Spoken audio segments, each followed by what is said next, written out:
Disney, a multi-billion-dollar corporation that generates more revenue in the world than any other studio. With franchises like Star Wars, the MCU, Pixar, and more projects under its hand, Disney is known to be a massive industry powerhouse, but there's so much more to it. While Disney is primarily known for Marvel, Lucasfilm, and Pixar, Disney has a lot more projects under its belt. Disney owns ABC, ESPN, Lifetime, Hollywood Records, and so many other projects. In fact, Disney's monopoly goes so deep that I can't even begin to cover every single project that they have under their belt. So let's talk about what really happened to Disney, the backroom deals, the broken dreams, and everything they've done for money, disregarding any care for not just their fans, but also their own casts.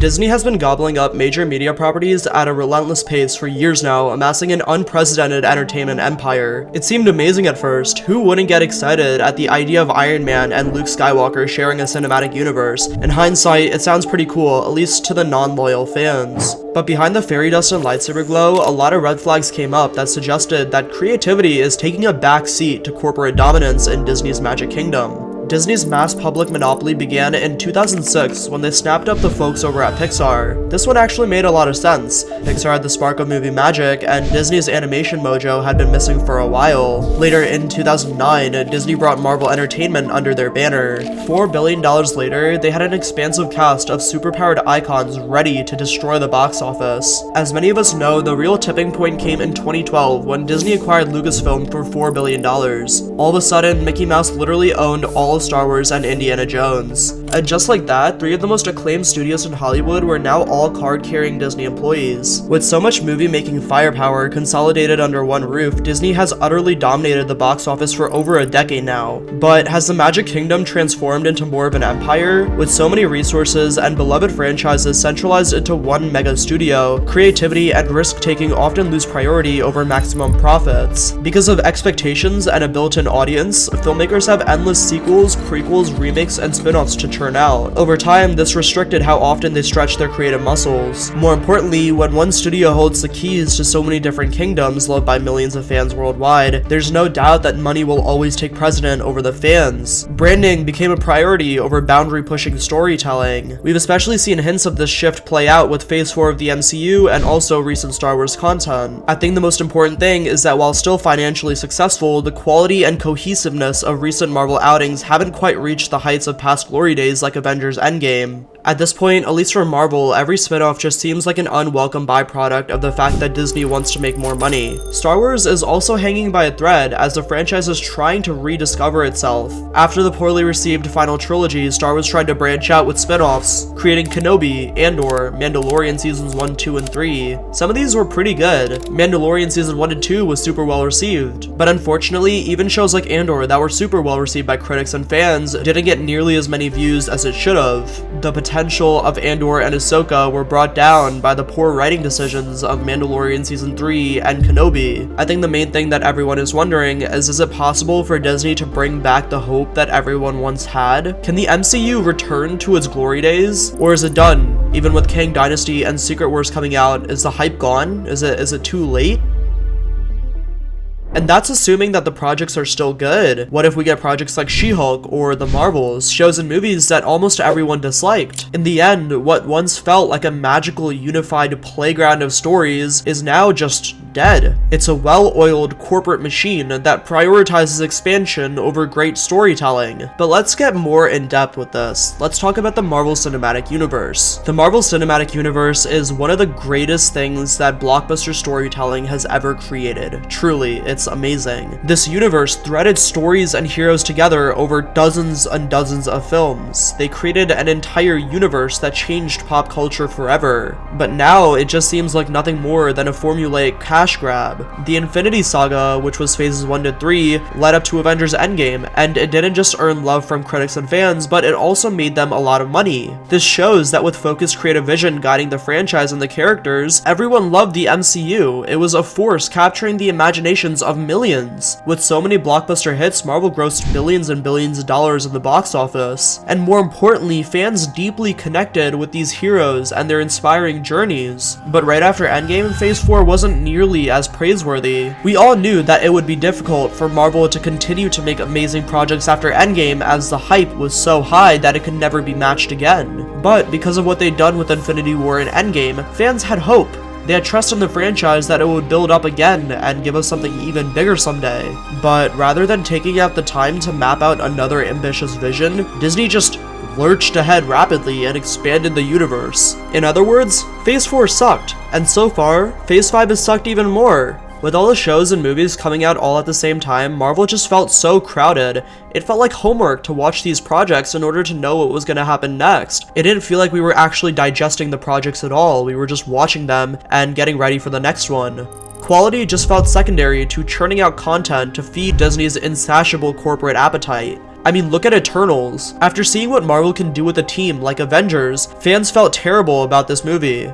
There was 10 immortal characters in this movie, and almost none of them had any screen time. There wasn't enough time for these characters to develop into their own characters, and while the action sequences were cool, it just felt boring to people. Without the real vision of Eternals, the project just felt hollow, and it was a waste of an amazing cast.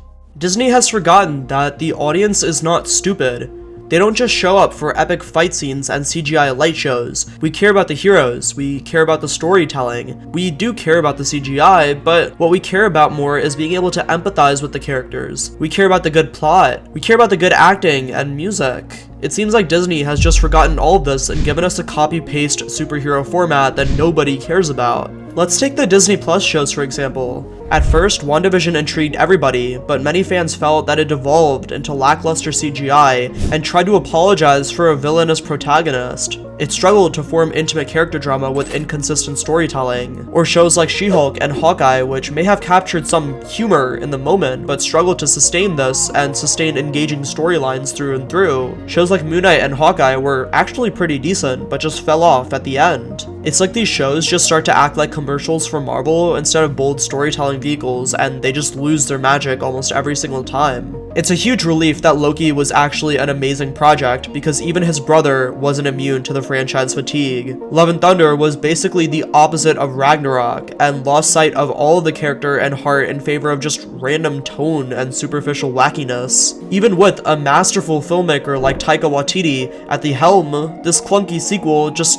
felt even more disappointing. There was so much potential for Jane Foster, but her entire cancer battle got reduced to a plot device for random antics upstaging emotional payoffs. Love and Thunder didn't feel emotional at all, and one of the main characters died at the end of the movie. Although I don't want to just be a hater, Phase 5 has still got some potential, and some shows and movies were really good.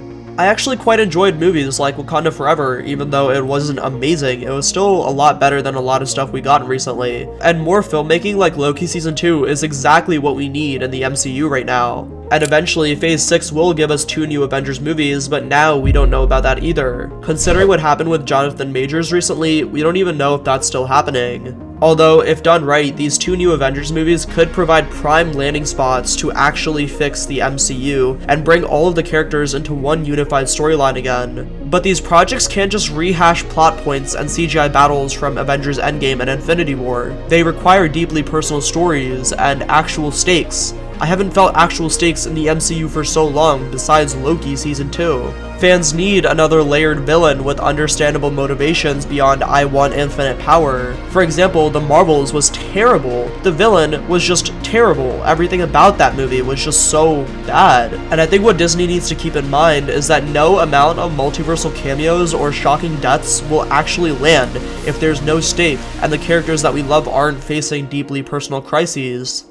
The days of the MCU potentially concluding after a meticulously crafted Infinity Saga are over. As long as Disney continues to make profits from these projects, we'll see more and more shows and movies. But recently, I think the fans have started to realize that this content is just not worth watching. The Marvels completely flopped, and now superhero content is not looking nearly as good as it was in 2019. But it gets so much deeper. Marvel is the least of Disney's worries. The big problem? Disney Plus. Let's talk about the streaming wars. The conception of Disney Plus seemed like a dream come true. Instant access to Disney classics, Star Wars, Marvel, Pixar, and more, all in one convenient app. Disney made their strategy very clear from the jump, leveraged their biggest franchises to hook tons of subscribers. This was primarily Marvel, Pixar, and Lucasfilm. Offering shows spun from known properties like Star Wars was an easy win. Passionate fans get more of what they already crave. But recently, it's become more and more clear that relying on these franchises that are already established prevents new opportunities and wholly original stories to shine. Television provides way more real estate for storytelling versus a 2-hour movie. Rather than just revisiting old characters in The Mandalorian, perhaps those production resources could have birthed a new sci-fi universe instead. These shows have budgets of hundreds of $1,000,000, and instead of giving us something new, we're just getting what we already have over and over. Don't get me wrong, Disney Plus has released some promising original films like Encanto, proving they can still work magic when inspired. But analysts estimate that Disney Plus only allocates a small percentage of their annual budget to original non-sequels. Disney also has a notorious reputation for shelving or reworking projects that are deemed too original, which makes no sense. It doesn't give any space for new projects to shine. In the quest to rapidly stuff their streaming library like a Thanksgiving turkey, Disney tends to stick with dependable franchises that practically guarantee millions of views. But recently, the millions of views has become less and less of a guarantee, because as I said earlier, fans are catching on. They don't care about this stuff anymore. Playing it safe may only get you so far in an attention economy. All it takes is one project like Squid Game that disrupts the entire industry. The entertainment world moves in cycles, and it's possible that franchises like Marvel, Lucasfilm, Pixar, and more could be coming to their end. There's so much franchise fatigue that I know the higher-ups at Disney are quaking in their boots in their corner offices. But what does this lack of quality do on a larger scale? Let's talk about the impact on industry creativity. Going back to Disney specifically, their position in this mass media empire prompts a larger question around creativity. Does their massive consolidation of power in just a few key studios actually prevent other bold new ideas that are brought from completely different franchises and industries? In other words, does Disney's monopoly prevent the industry from creatively growing in other places? In this day and age, being successful often requires partnering with mass powerhouses in the industry. But now, these powerful entities largely favor just fitting their content into established cinematic universes or building towards franchises that they can use for merchandise. For example, Marvel and Lucasfilm. By prioritizing franchises that have an existing fan base, Marvel and Star Wars minimize financial risk, but inadvertently they also narrow the potential for their stories and ideas. Original visions struggle to compete with what we already have seen a million times. You could argue that indie filmmakers today possess a lot more creative freedom because of individualized content like YouTube and TikTok, but major studios still overwhelmingly dominate the cultural conversation and box office charts. For example, movies like Nope were so much better than movies like Thor: Love and Thunder, but who dominated the box office? But primarily, these indie filmmakers will never produce the next Star Wars or Marvel movie money-making machine. And more so, all of the restrictions that Disney places on their own creative guidelines just stops innovation entirely. The directors that work under Marvel or Star Wars have to adhere to very specific blueprints that map out character arcs and generic plot points. And more so, a lot of these franchises think strategies years and years in advance, so everything is already planned out from the very beginning. So if something goes wrong with one project, it affects every other project in the timeline. It's like a domino effect, and that's what we're seeing happen with Kang Dynasty now. If you deviate too widely from this formula, you risk poor reception from loyal fans. Imagine something like this, for example.